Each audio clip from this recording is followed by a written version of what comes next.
Assalamualaikum warahmatullahi wabarakatuh. Hari ini kita masih bahas tentang turunan parsial, tapi turunan parsial yang kita bahas hari ini rada lebih kompleks daripada pertemuan pertama. Pertemuan pertama kemarin baru sekedar pengantar. Hari ini yang akan kita bahas yaitu capaian mata kuliah yang akan kita harapkan, yaitu mahasiswa mampu menerapkan berbagai teknik turunan parsial dalam menyelesaikan permasalahan matematika fisika dan permasalahan real fisika yang relevan. Dengan indikator yang akan kita bahas hari ini itu tentang ketepatan memecahkan permasalahan turunan fungsi implisit dan ketepatan memecahkan permasalahan aturan rantai untuk fungsi bersusun. Jadi hari ini kita akan bahas tentang turunan implisit dan aturan rantai untuk fungsi bersusun. Yang pertama kita lihat dulu tentang turunan fungsi implisit. Selama ini mungkin kita hanya mengenal fungsi satu variabel yang berbentuk fx sama dengan y atau fz sama dengan x atau fy sama dengan x. Nah, sebagai contoh di sini fx itu sama dengan x tambah 3 atau fx itu sama dengan x kuadrat tambah 4x tambah 3.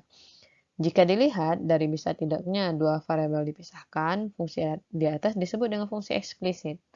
Nah, lawan dari fungsi eksplisit ini adalah fungsi implisit. Bagaimana dengan lawannya? Jadi, fungsi implisit ini adalah fungsi yang memuat lebih dari satu variabel, berjenis variabel bebas dan variabel terikat yang berada dalam satu ruas, sehingga tidak bisa dipisahkan pada ruas yang berbeda. Ingat ya, kata-katanya di sini terdiri atau yang memuat lebih dari satu variabel. Misalnya, contohnya di sini ada x kuadrat y tambah xy kuadrat sama dengan 3, atau x tambah y pangkat 3 dikurang x tambah y pangkat 4 sama dengan x kali y. Nah, di sini kan ada dua variabel, yaitu x dan y. Nah, jika dia memuat lebih dari satu variabel, maka itu disebut dengan fungsi implisit. Nah, secara umum, fungsi fxy sama dengan c. Nah, ini di sini sudah ada dua variabel ya. Di sini secara umum fungsi fxy variabelnya x dan y sama dengan c. Dengan c bilangan real disebut sebagai persamaan fungsi implisit. Nah, untuk menurunkan fungsi implisit ini, aturan turunan fungsi dasar atau fungsi yang hanya terdiri dari satu variabel tetap berlaku. Tetapi pada fungsi implisit, notasi turunan yang dipakai bukan tanda aksen lagi. Kalau biasanya kan kalau satu variabel itu kan kita bikinnya f aksen, g aksen. Aksennya itu kan artinya turunan. Nah, di sini kita tidak pakai tanda aksen lagi, tapi melainkan notasi Leibniz seperti dy per dx. Ini yang akan kita gunakan di turunan implisit. Nah, untuk menurunkan fungsi implisit ini, ada aturan yang perlu dipahami dalam proses menurunkannya. Aturan yang pertama, jika f, x, y kontinu pada daerah yang memuat titik x0, y0, sehingga f, x, y-nya itu sama dengan 0, dan apabila do f, do x-nya sama dengan 0, dan do f, do y-nya tidak sama dengan 0 di x0, y0, maka dy per dx sama dengan min do f do x per do f do y. Dan sebaliknya, jika do f do x-nya tidak sama dengan 0 dan do f do y-nya yang sama dengan 0 di x0 y0, maka dx per dy sama dengan min do f do y per do f do x. Nah, ini persamaan-persamaan yang harus teman-teman ingat. Yang aturan kedua, tadi kan hanya dua variabel x dan y. Sekarang jika f itu f, x, y, z, kontinu pada daerah yang memuat titik x0, y0, z0, sehingga f, x, y, z-nya itu sama dengan 0, dan apabila do f, do x, do f, do y, do f, do z-nya kontinu di seluruh daerah yang memuat x0, y0, z0, maka berlaku do z, do x sama dengan do f do x min do f do x per do f do z dz dy sama dengan min do f do y per do f do z, asalkan do f per do z-nya tidak sama dengan 0. Begitu juga untuk do x do y dan do y do z-nya. Silakan teman-teman perhatikan persamaan yang ini. Tidak perlu dihafalkan persamaannya, karena nanti pas ujian pun kita juga akan open book kok. Jadi tidak perlu diperhatikan. Tidak perlu dihafalkan, cukup dipahami saja. Untuk lebih mudahnya kita lihat contoh soalnya. Di sini pertanyaannya, carilah dy per dx jika diketahui x y kurang e pangkat x sin y sama dengan 0. Di sini ada epsilon x. Nah, kita harus ingat persamaan untuk epsilon, yaitu jika e pangkat x kita turunkan f aksen x-nya itu tetap sama dengan e pangkat x. Tapi kalau dia e pangkat segi x, kalau kita turunkan maka turunnya itu akan menjadi e pangkat gx, kita tetap bikin ini, baru kita turunkan yang gx-nya saja. Nah, di sini untuk soal yang nomor 1 ini kita menggunakan aturan yang pertama, yaitu dy per dx sama dengan min do f do x per do f do y. Dengan f x y-nya itu xy kurang e pangkat x sin y.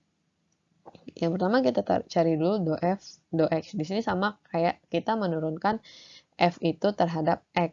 Nah, kita menurunkan ini terhadap x. Xy kalau kita turunkan terhadap x berarti tinggal y.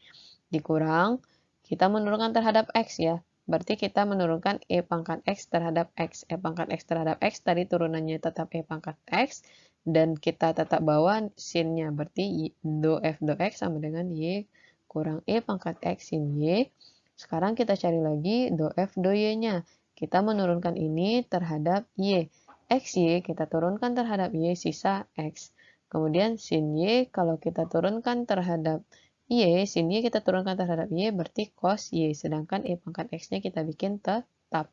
Jadi dy per dx itu sama dengan min do f do x per do f do y sama dengan min. Kita masukin aja do f do x nilainya tadi apa? Do f do x nilainya y kurang e pangkat x sin y per do f do y nilainya apa? Nilainya ini per x kurang e pangkat x cos y. Sekarang contoh yang kedua. Contoh yang kedua, carilah dx per dy jika diketahui x y pangkat 3 kurang x pangkat 3 kali y sama dengan 0. Nah, sama kayak yang tadi, kita cari dulu do f do y dan do f do x-nya.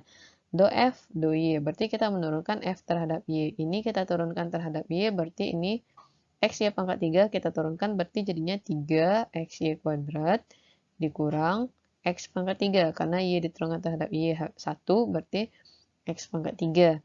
Jadi 3xy kuadrat kurang x pangkat 3. Sekarang kita turunkan do f do x.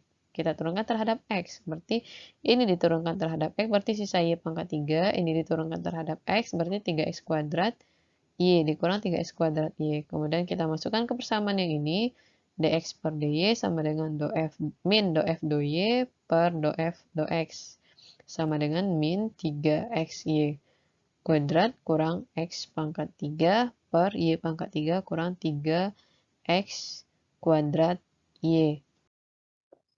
Dan ini adalah untuk contoh soal yang ketiga. Kalau tadi kan sama dengan 0 semua. Nah, ini dia tidak sama dengan 0. Kalau dia tidak sama dengan 0, kita jadikan dia sama dengan 0. Ya, jadi ini kalau ini katanya carilah dy per dx jika diketahui x e pangkat y sama dengan y e pangkat x di titik 2 dan 3. Dy per dx sama dengan min do f do x per do f do y. Nah, di sini kita jadikan ini menjadi 0 dulu. Kita ubah menjadi x e pangkat y dikurang y e pangkat x sama dengan 0. Maka f x y itu sama dengan x e y e pangkat y kurang y e pangkat x sama dengan 0. Dimana kita cari satu-satu, kita turunkan dulu do f terhadap x, ini kita turunkan terhadap x, yang ini kalau kita turunkan terhadap x, berarti x-nya 1, berarti tinggal e pangkat y dikurang e pangkat x kita turunkan terhadap x, berarti tetap e pangkat x, y-nya tetap di bawah. Kemudian kalau kita turunkan terhadap y, berarti ini kan e pangkat y tetap. Berarti x e pangkat y dan y-nya di sini 1, tinggal e pangkat x. Berarti do f do y-nya menghasilkan x kali e pangkat y kurang e pangkat x. Kemudian teman-teman susun saja, masukkan hasil yang ini dan ini ke sini. Jadi nanti dy per dx itu sama dengan min E pangkat Y kurang Y E pangkat X per E kali E pangkat Y kurang E pangkat X. Dan di sini kan katanya di titik 2,3. Jadi ya tinggal dimasukin aja. X-nya 2 dan Y-nya 3. Masukin aja nilai X2 dan Y3 ke sini. Berarti nanti hasilnya menjadi E pangkat 3 kurang 3E kuadrat per 2E pangkat 3 dikurang E kuadrat. Itu untuk turunan implisit.